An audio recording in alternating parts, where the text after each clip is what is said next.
C-SPAN's local content vehicles are traveling the country, visiting congressional districts to look at the most closely contested House races in this year's midterm elections.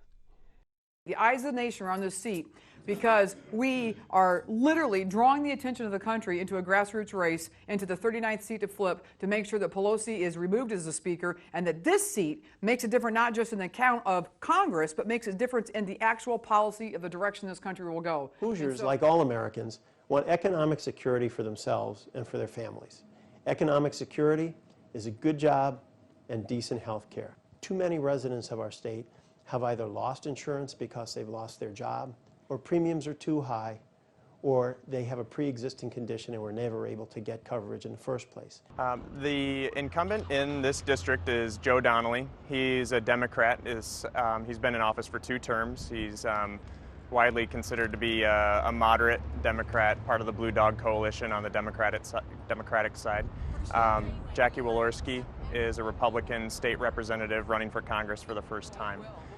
Every candidate, without hesitation, says that jobs and the economy are definitely at the top of their lists for this race, and I think that the constituents in this district would definitely agree. It's a district that is dependent heavily on manufacturing.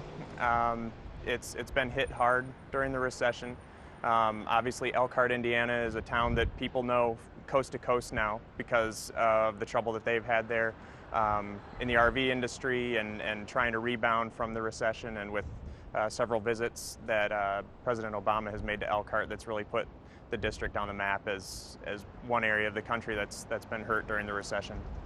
It's been difficult to find a job, I would say that, and I moved to South Bend, Indiana from Seattle, and Seattle was a little more insular and less affected by, I think, the economic downturn. But here in South Bend, Indiana, I've noticed tons of businesses have closed, a lot of joblessness right now, and just people down on their luck and struggling. I've heard that crime rates have gone up, and I think it's just been a really difficult time for our country. Really, what I hear from South Bend to Kokomo is jobs. It's the broken promises right now that a lot of people are disappointed that Barack Obama came here as president to Elkhart County, which is my current House district, and he kicked off the stimulus package here, promised jobs, and all they've seen is broken promises, unbelievable unemployment rate, and some of the horrific things have been reported now about this stimulus money that was tax money, trying to leverage jobs, and it did not leverage jobs here. But now we see that stimulus money went to prisoners and to dead people and sent $2.3 billion to China. I mean, this is topic number one, because we're seeing an unemployment rate equal and if not greater than the 1930s. So people are just tired of it. They're tired of that. They're tired of the spending, and they do not want to be part of a national health care program. As your congressman, I voted to stop increases in Medicare premiums, close the gap in Medicare prescription coverage, and I've always voted to protect Social Security. I'm Joe Donnelly. I approved this ad because government should never put our retirement at risk. Social Security should always be rock solid. He has been focusing, as Democrats across the country have, on Social Security as one vulnerability for Republican candidates. She has said in a few interviews and on questionnaires that she supports the idea of privatizing Social Security. And she's come out and clarified that she doesn't think that it should be a wholesale change right away, that the seniors today should still be entitled to those benefits that they were promised and that they paid into. But that is one area where he's said in campaign ads that she wants to privatize Social Security, and so she's had to defend herself on that point. Right now, the biggest issue I have is health care reform. I'm really worried that with the new election coming up that's going to get eviscerated. I work at a clinic where I take care of all of the young adults without health insurance, and those numbers are growing every day, and I really want to see us reform our health care system and get on track where everybody has access to care. I supported this health care bill that we have in our Congress because I thought that it made coverage more affordable, it makes coverage more available. In addition, it covers pre-existing conditions as mentioned, and it's also extraordinarily helpful for seniors.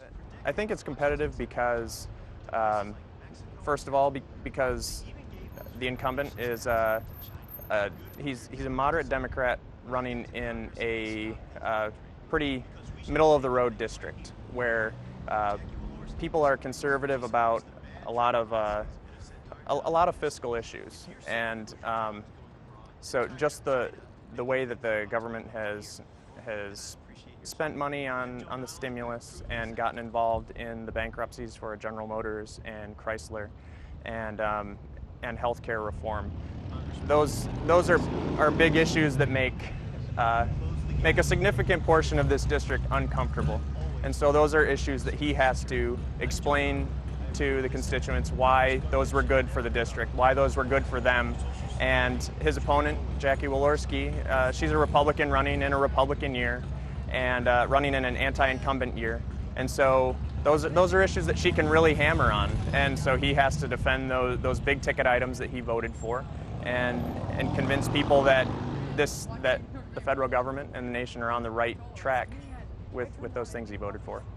I think that it's representative of what a lot of people are calling the narrative of this election year, where incumbents that were previously very popular and completely secure in their seats, like Joe Donnelly, won 2/3 of the vote in 2008, and now his seat is in play just 2 years later. So I think it's if it might not be important to the rest of the country, but it's representative of this larger narrative that we're seeing play out across the country, where Republicans are making gains and Democrats are having trouble convincing voters that the current path we're on is the path that we should stay on.